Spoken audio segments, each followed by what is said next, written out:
বৌমা, রুটিটা একটু বুঝে শুনে বানাও। ঘরে যতজন লোক আছে হিসাব করে বানাও, আর না হলে তো ফেলা যাচ্ছে রুটি বেশি হয়ে গেলে। হ্যাঁ মা, আমি জানি।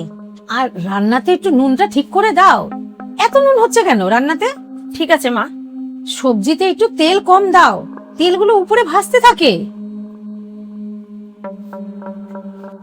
এই বুড়িটা খালি আমার সব কাজে খুঁত ধরতে থাকে, আর কোনো কথাই বলা যাবে না এই বুড়িটার সাথে।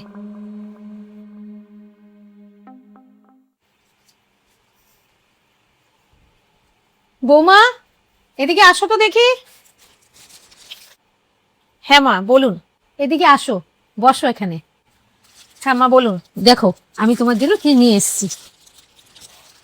বাহ, শাড়িটা তো খুব সুন্দর। মা, আপনি নিজের জন্য কিছু আনেননি? না বৌমা, আমি নিজের জন্য কিছু আনিনি।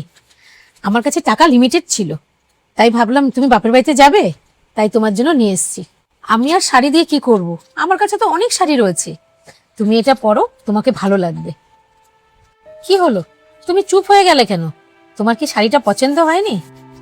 না মা, শাড়ি তো আমার খুবই পছন্দ হয়েছে, কিন্তু আমি একটা কথা ভাবছি, আপনি আমার সমস্ত কাজে এত খুঁত ধরেন, তখন আমার খুব রাগও হয়। আবার একটু পরে আমাকে এত ভালোবাসেন যে আমি সমস্ত রাগ ভুলেও যাই।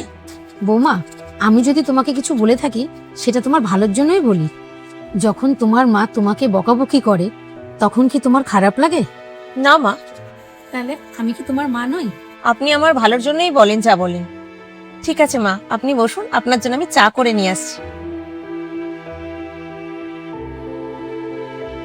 বৌমা, চায়ে চিনিটা কম দেবে।